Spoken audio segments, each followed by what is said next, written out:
Well, hello again, everyone. This is Henry Nutt III coming at you tonight with updates and information from my book, Seven Principles Creating Your Success in the Construction Industry. You can find it on Amazon. You can find it actually in any bookstore that is online. And you can also find me on my website at hgn3partners.com, where you can purchase the book there directly. And all the other social media platforms. So let's get into this tonight. I'm excited to talk to you tonight in chapter 6.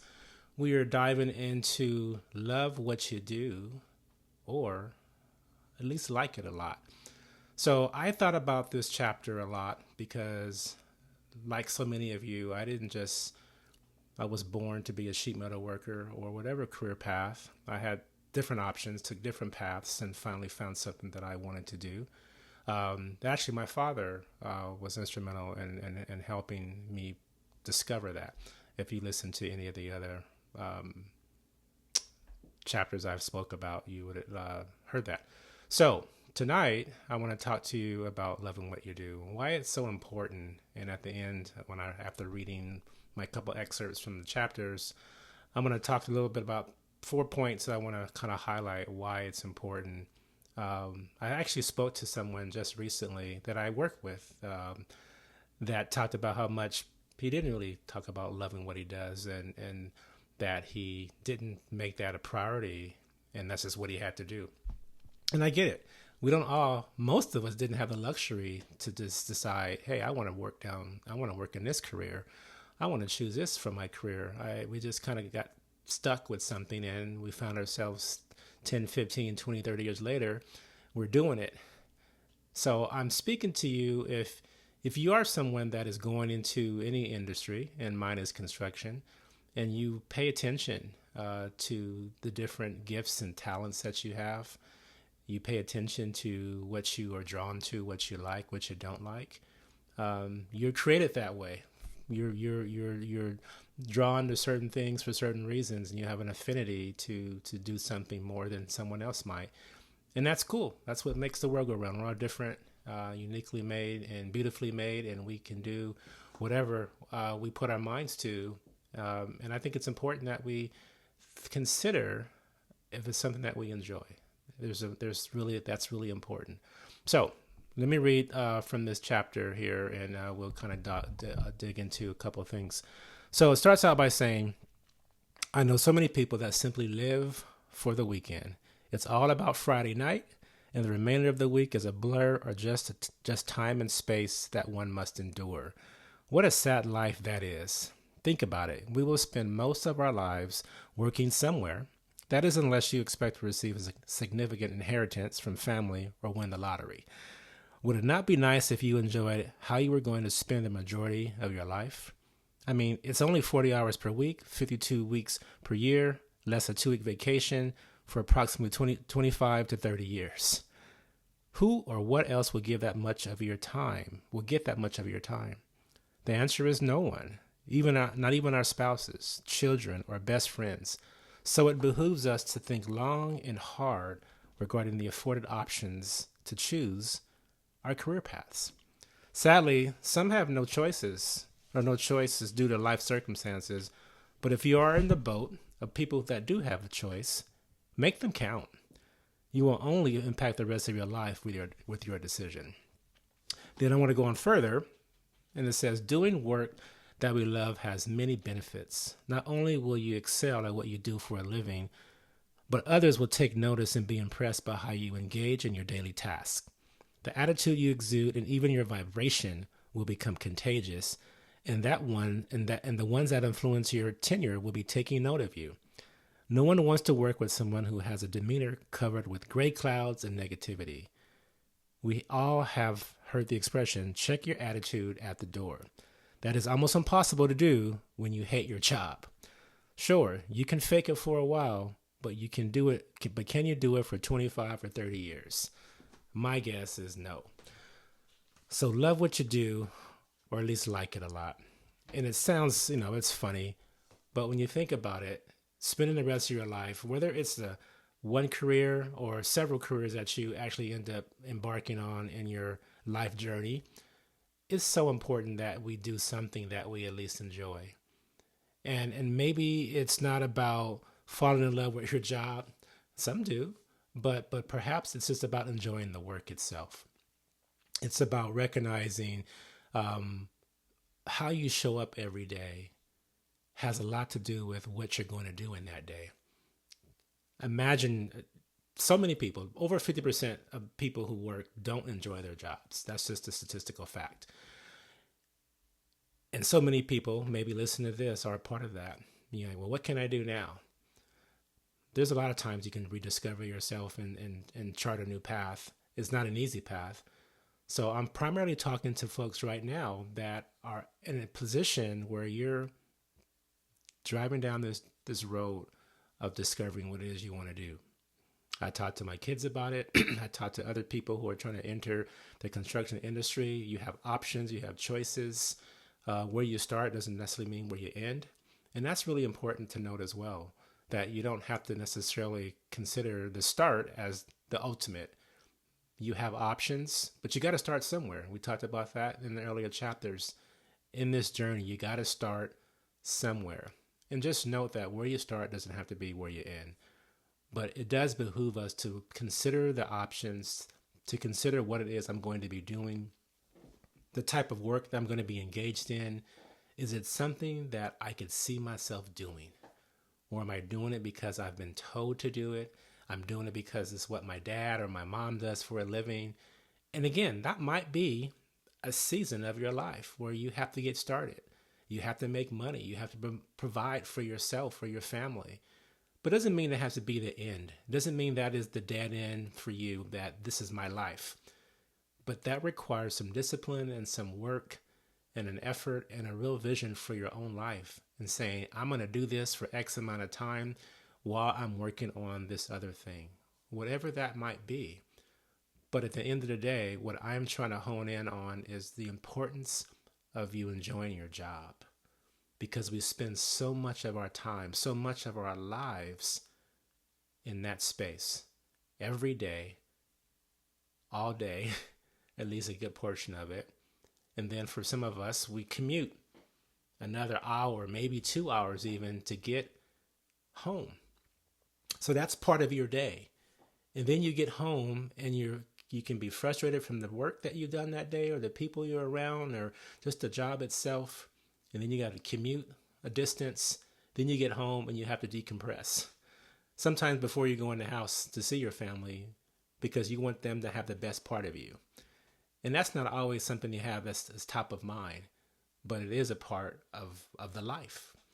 So all these things factored into how much time. So that's one thing I want to talk about with this is time. We don't get it back, right? We have so much of it in a day. We have to make the most of that time. And something that we can help our younger people, something that we can teach folks who are entering the industry and have all these different choices, is one, relax, because again, where you start doesn't have to be where you end, but we have to start somewhere. But prepare yourself. Do your homework. Do some research. Understand what your gifts and talents are. Understand what you're inclined to want to do. What is your desire? What are those things that you think are that you enjoy? And there's that saying of, if I love my job, I feel like I haven't worked a day of my life, kind of thing. And that's cool, and that can be your aspiration and your goal. But sometimes it takes discovery. Sometimes it takes time for you to understand what that is. But there also can be a point where you can do some homework. You can discover what is that job. You can ask questions. You can get some information about the actual work. And then the potential of growth in that actual work. And so I tell people all the time, all work is honorable. If it's legal, it's honorable. I'm all for it. But it doesn't mean that, do you want to dig a ditch every day? That's a job, right? That's a job. It's a job you get paid for. And some people will do that. And if that's what you want to do, you absolutely go for it and be the best ditch digger that you can possibly be. That should be your aspiration and goal, to do that.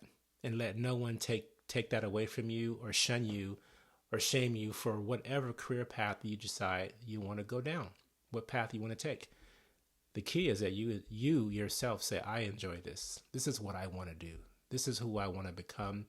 And while you're doing that, you're going to develop some skills and talents. You're going to discover some new skills and talents. You're probably going to make a room for yourself in such a way that you may have not thought because just of your sheer attitude. And that's the second thing I want to talk about is our attitude. It plays such an important part of what we do. It will either enhance our capabilities by opening doors because of how we engage with other people, or it will send us down the spiral tank of despair and always looking for a job because no one wants to work next to you. Because that person becomes like poison on a job, in an environment where your negativity, like that gray cloud, I don't know who's going to show up from day to day. Is it the happy Henry or is it the negative Henry? Who wants that person that you never know what you can depend on from day to day? Sure, you may show up to work every day, and you might even work hard, like in the chapter we just talked about. But if it comes with an attitude that is poor, that is disruptive, that is not collaborative, that just annoys everyone, no one wants to keep you around, right? And so if we don't enjoy our job, that sometimes seeps in, and it becomes a part of just like putting our overcoat on. It's that attitude that says, I don't want to be here. And guess what? Everybody sees it. It's not hidden. You can hide it and fake it for a while, but ultimately, when you don't enjoy your job, like down in your core, where this is just not where I want to be, it shows up, right? So we have to take the time, invest in ourselves in a way that says, what do I enjoy? If it's construction, what about construction? There's so many aspects to construction. What do I want to do? Do I want to be a designer? Do I want to be an architect, an engineer? Do I want to install as a tradesperson? What do I want to install? Do I like electrical? Do I like mechanical aspects? Do I want drywall? Do I want to paint the building? There's so many different variations. It takes time to get through all those. So we have to be careful and use good judgment and wisdom about what we decide to do, because you can decide something and say, hey, I don't want to do that anymore. Okay, you got some time, go and regroup and pick something else. But that's time. So you have time. I had some people that I wanted to get into sheet metal trade. I got them into the trade. And then 2 years later, they want to go and do something else. And they did that. And then they ended up getting out of that. And then 5-7 years later, they actually called me back about getting back into sheet metal. And they wanted to know if those credits or time will account for what they want to do as like now. And it doesn't work that way. So, but if it's that important to you, I'd say go for it, do it. But just recognize that time does not stop. And so we have to recognize that we have to look at the decisions that we do want to make, and are they the ones that are smart for us. The other one is purpose. It takes time to discover what your purpose is. And I used to tell people that we can spend a lifetime trying to figure out what our purpose is. And ultimately, we would look back and say, well, my purpose was trying to figure out what my purpose was, because all I did was spend time trying to wonder what it was, because I was too afraid to step out into anything. So I never really fully invested in one thing. And so our purpose is really important, and knowing what your purpose is really important. And sometimes we discover that purpose in the midst of the journey. It doesn't just happen one day, like I want to drive to LA. Say that's my purpose, is going to LA. We don't wake up one morning always and say and know what the one thing is. Sometimes it just requires us to start moving, stepping out, getting involved, taking some risk, and very calculated risk, talking to people about what the options are, hearing their stories, but ultimately it's our decision. It's what we have to decide and own for ourselves, because no one can write your story. People can think you're great and have this skill set and these wonderful things that you can do, whether it's speaking, teaching someone, working with your hands, you have a mathematical mind, you're mechanically inclined, whatever those things are, someone can tell you what you are, but only you really can be the one to initiate and take that next step to activate that. And activation is about doing. It's actually stepping out saying, I'm going to do this. I can say, hey, I think I'm going to be a good Shimano worker, and never do anything and talk about it for my entire life. and be very adamant about it, but still do nothing. So we have to recognize that we have to activate that purpose. And sometimes it won't come in a dream. Sometimes it won't come in our quiet place of thinking or meditating. Sometimes it comes when we're just doing something we had no plan whatsoever of whatever that thing we find ourselves doing, or career that we're working in. It wasn't what we wanted to do, but it's what we needed to do. But while we're engaged in doing something, we discover something new. We discover our purpose. We discover in the midst of doing something we had no thought or plan, that we finally see it.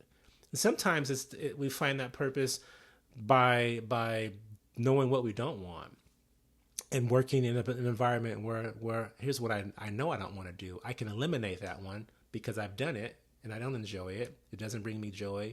It doesn't help me to be inspired. It keeps me up at night, not in a good way, whatever that may be. But that could be a season of your life. It doesn't have to be your entire life. So it's really important, especially when you're talking to young people or people who are just trying to figure it out, which leads me to my last point, is your why. People who are trying to figure it out, and if you're someone that's seasoned and been around the block a little bit and understand and learn from your own decisions that you've made, whether they were poor or great, how you can help dispense that idea, that learned lesson, that concept to someone else who's at a crossroad. And there's nothing like really knowing your why, because then you have this self-motivation, this perpetual kind of energy. Not that we don't get tired and we have long or hard days, or that people don't get on our nerves, because that happens. But it's recognizing at your core, this is where I'm supposed to be. Even if it's for a season in your career, this is where I'm supposed to be. Here's what I'm going to learn the best work that I can. Here's where I'm going to understand my gifts and talents, to develop, learn some new tools, some skill sets, build my network, engage with people, take some risks, step out of my comfort zone. All that is tied into your why. And so you can have a why in your career. It's not just about a job. It's not just about getting paid to do work. It's about fulfillment. It's about what it does for you and who you're connected with in your place of work, what they're doing, what the goal of your company is, what is that company's mission and vision, and how you see yourself in it. All those things they tend to be luxuries, because many times we don't spend a lot of time thinking about that. We just think about, I need a job. I got to pay my bills. I need money. And I understand that. And it's important. It's essential. But if you can get to a point in your life where you can step back, if you're not where you want to be in your career, you can begin to think about what I do. What have I always wanted to do? Why is it so impossible for you to go and begin to create an opportunity for yourself? Doesn't mean you quit your job tomorrow because you discovered that you don't want to be where you're at. It means that you can begin to create a pathway to get there, whether it's through reading books, going to seminars, listening to webinars, doing some research, connecting with people that are doing that, and you find yourself being able to be mentored by them, develop some friendships. This life and industry is all about, building relationships. And that's what we have to do. So that's how you discover your why. That's part of it, in your own quiet time. But really, it's about knowing, it's about knowing that where you're at, and you might want to be somewhere else. You see yourself doing something different, and that's okay. That's okay. So, hope this helps you. Go get it. Have a great day.